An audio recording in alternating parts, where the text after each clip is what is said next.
صباح الفل والجمال. الاهلي في المونديال. يا ناس يا عسل، الاهلي المونديالي وصل. اختصارا عشان القصه دي كلها، انا اتاخرت في الكلام على ماتش انتر ميامي لان انا الصراحه خارج من الماتش متضايق. هتقول لي متضايق ليه؟ انت عايز الاهلي ياخد كاس العالم؟ اه يا عم انا عايز الاهلي ياخد كاس العالم. انا عايز الاهلي يكسب كل الماتشات. دي رغبتي حبيبي ده. انا هو ده اللي بيفرحني. انا عايز اتفرج على الاهلي وهو بيكسب ويلعب احسن الناس. انا اللي زعلني مش النتيجه. انا اتعادل مع انتر ميامي بطل الدوري الامريكي اللي فيه ميسي وسواريز وفيه لعيبه قيمتها التسويقيه اعلى من قيمه التسويقيه بتاع الاهلي بكتير.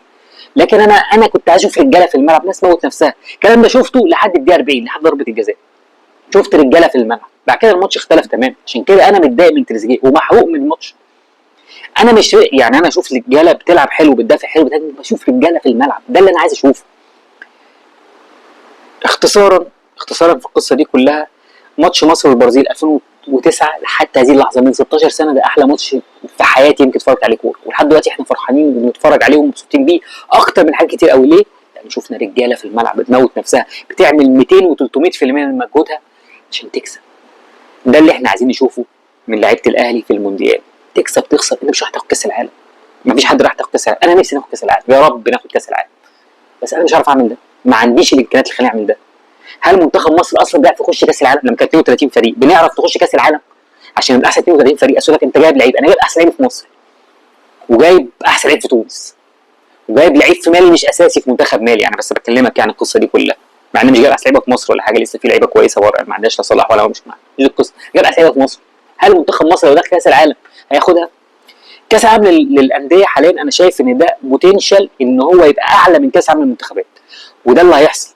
في الوقت الحالي التركيز كله على الانديه لدرجه ان الاجنده الدوليه بتبقى فتره الناس يقول لك ده احنا في فتره فراغ ما تلاقيش حاجه نعملها ما بنتفرجش عليها، فبقى كره المنتخبات بقت كره اقل. دلوقتي كره انديه والدنيا بتمشي عليها، يعني كل الدنيا ماشيه في هذا الاتجاه. فمتوقع كاس العالم للانديه مش جايه 29، ممكن اللي بعديها بقى ل 33 او اكتر، ربنا يدينا ويديك طول العمر ونتفرج عليها.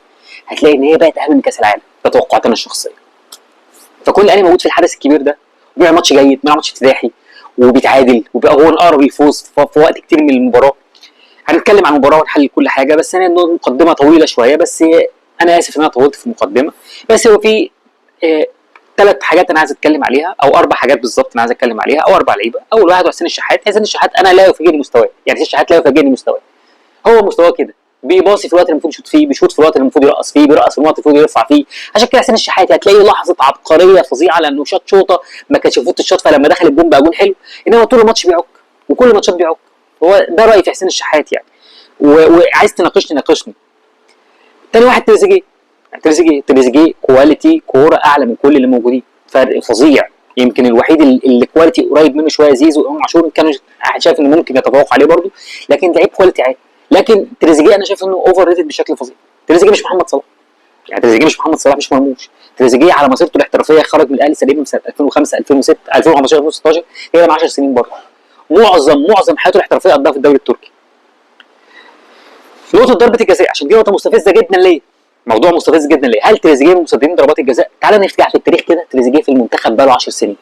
كيروش لعب 3 ضربات جزاء، 3 مرات ضربات جزاء ترجيحيه، يعني دخل 5 يشوطوا في دور ال 16 ودور الاربعه والنهائي في 2021. تريزيجيه كان في الملعب في الثلاث مرات وما شاطش ولا ضربه ترجيحيه ولا مره.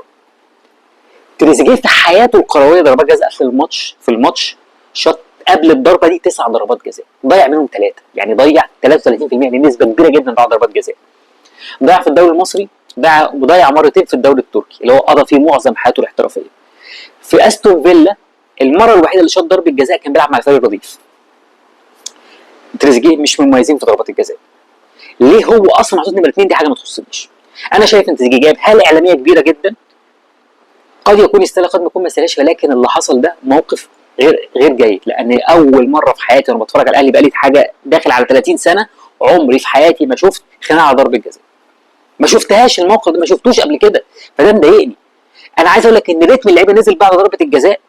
اي فرقه في العالم بتضيع ضربه جزاء الريتم بتاعها بيقل، لان اللعيبه بتفقد الامل او الشغف، والفرقه الثانيه الريتم بتاعها بيزيد. وهقول لك ماتشات كتير بعدين، يعني لو انت عايز اجيب لك القصه دي كلها. الريتم بينزل. تاني حاجه الريتم بينزل لان هتشوف ان كابتن الفريق والقدوه بيدور على مصلحته الشخصيه وياخد اللقطه، ويبقى انا داخل ان انا اجيب اول جون في تاريخ كاس العالم، يبقى انا اللي جبته. فاللعيبه نفسها الريتم بتاعها بيقل. فانا شايف ان ضربه الجزاء دي كانت مفصليه، عشان كده تريزيجيه انا شايف ان يتخصم منه $1,000,000 انت خسرتهم، هو وحسين الشحات يتقسموا ما بينهم يعني.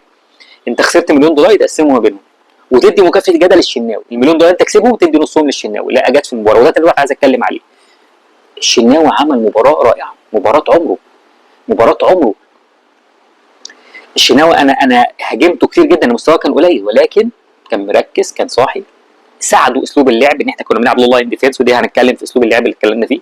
لكن الشناوي كان واضح وكان مركز. شابوه يا شناوي، كمل على كده. انا مصلحتي ان الاهلي يكسب، انا مفيش بيني وبينك اي عداء شخصي. طول ما انت مركز في الملعب وبتعمل، انا حابب كده واتفرج على كده. رابع واحد شابوه زيزو. زيزو شابوه انك بقالك شهرين ما بتلعبش كوره، ما بتلعبش ماتشات، بتمرن في الجيم وتنزل بسم الله ما شاء الله فورمه ومكمل. فكره ان هو طلعه كان متوقع ان هو يطلعه لانه لعيب، بقول لك بقى له شهرين 3 ما بيلعبش، مش هينفع ياخد كل هذا الوقت. هو نزل في الدقيقه 15، طبعا ده 75 60 دقيقه، هو كان شايف ان هو ده اقصى حاجه ممكن يلعبها، فشابوه ليه. تغييرات القصه دي كلها هنتكلم عليها واحنا بنحلل الماتش، عشان بس مده الفيديو ما تطولش. تحليل الفيديو هيبقى، الماتش هيبقى في فيديو لوحده.